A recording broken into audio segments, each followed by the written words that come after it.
नागरिकों, पत्रकार मित्रों, आप सबको हमारी पार्टी भाकपा माले और पूरे इंडिया गठबंधन की ओर से इनकलाबी सलाम, जय भीम, लाल सलाम। और आपको पता है कि पालीगंज के आपके लोकप्रिय विधायक माले के नौजवान नेता संदीप सौरभ जी वो इस समय नालंदा में जाकर के चुनाव लड़ रहे हैं और इसीलिए पालीगंज के लोगों के लिए पाटलिपुत्र और नालंदा साथ साथ आपके सामने दो उम्मीदवार आपके लड़ रहे हैं चुनाव में। आखिरी चरण है, आखिरी चरण, 8 सीटें हैं बिहार में, पटना साहिब और पाटलिपुत्रा, आरा और काराकाट, बक्सर और सासाराम, जहानाबाद और नालंदा। कल आईपीएल का फाइनल हो गया है और चुनाव का फाइनल 1 तारीख को। 8 सीट है बिहार में, 2 चौके चाहिए, 2 चौके। और जैसे क्रिकेट मैच के अंत में आखिरी ओवर में धोनी आकर के चौके छक्के लगा करके मैच जिताते थे, बिल्कुल वैसे ही 2 चौके लगा करके आपको इंडिया गठबंधन को बिहार में और पूरे देश में स्पष्ट बहुमत देना है।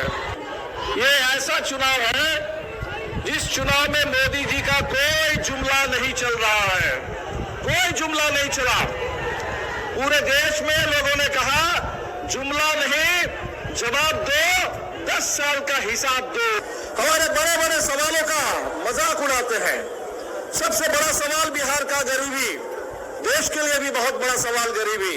और मोदी जी से जब पूछा जाता है आपके राज में अमीर और अमीर हो रहे हैं और गरीब गरीब हो रहे हैं, तो मोदी जी कहते हैं कि क्या मैं अमीरों को गरीब बना दूं?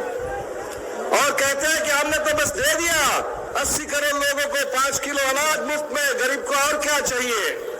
गरीब को गुलाम समझते हैं, गरीब को बंधुआ समझते हैं। इस चुनाव में हिंदुस्तान का गरीब बता रहे हैं जैसे बंधुआ मजदूरी का जमाना चला गया, वैसे ही बंधुआ मतदाता का जमाना भी चला गया। आपके 5 किलो अनाज के लिए आपको हम वोट नहीं देने जा रहे हैं। और इंडिया गठबंधन ने कहा कि हम 10 किलो अनाज की गारंटी करेंगे। सवाल सिर्फ अनाज का नहीं है, सवाल भोजन के अधिकार का है, जिसका कानून बना था और हमें इस देश में तमाम गरीब परिवारों के लिए पौष्टिक भोजन की गारंटी करनी है। और इसलिए हम लोगों ने ये भी कहा कि 500 रुपए सिलेंडर गैस, 200 यूनिट बिजली फ्री बिहार के और पूरे देश के गरीबों के लिए, 1 लाख रुपए जो गरीब परिवार है, गरीब परिवार की महिला के लिए 1 लाख रुपए आर्थिक मदद सालाना। बड़ा सवाल रोजगार का। और मोदी जी ने कह दिया कि सरकार का काम तो नौकरी देना नहीं है। जहां नौकरी मिलती थी, रेलवे में, सेना में, बैंक में, पब्लिक सेक्टर में, वो सब निजीकरण कर रहे हैं, ठेकाकरण कर रहे हैं और हमारे देश के नौजवान लगातार बेरोजगार हो रहे हैं। बिहार से 17 महीने का समय हम लोगों को मिला था और एक मजबूत शुरुआत हुई थी। 5 लाख सरकारी नौकरी के साथ, नियोजित शिक्षकों को राज्यकर्मी के दर्जा के साथ जो शुरुआत बिहार से हुई है, उसको देश के पैमाने पर हमें आगे बढ़ाना है और 30 लाख खाली पदों को भरना है, 1 करोड़ रोजगार सालाना उसका प्रबंध करना है। कि बिहार में झूठ बोल रहे हैं। आरक्षण का बड़ा सवाल, बिहार ने रास्ता दिखाया।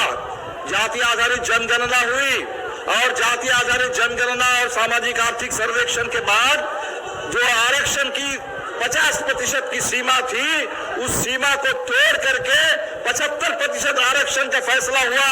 दलितों के लिए, अति पिछड़ों के लिए, पिछड़ों के लिए, सबके लिए आरक्षण बढ़ा 75% में। और हम चाहते हैं कि देश के पैमाने पर हो, लेकिन मोदी जी आकर के झूठ बोल रहे हैं।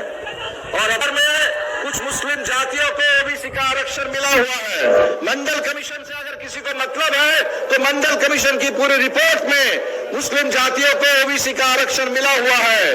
मोदी जी के अपने गुजरात में 2 साल पहले क्रेडिट ले रहे थे कि हमने इतने मुस्लिम जातियों को ओबीसी का दर्जा दे रखा है, और आज बिहार में आकर के आरक्षण के सवाल पर भी हिंदू मुस्लिम करते हैं। तो सामने का सवाल है। और सबसे बड़ा सवाल इस चुनाव में बाबा साहब अम्बेडकर के संविधान, इस संविधान को मजबूत बनाने का, इस संविधान और लोकतंत्र की रक्षा करने का सवाल है। और हिंदुस्तान पूरा इस चुनाव को हम देख रहे हैं कि जन आंदोलन में तब्दील हो गया है।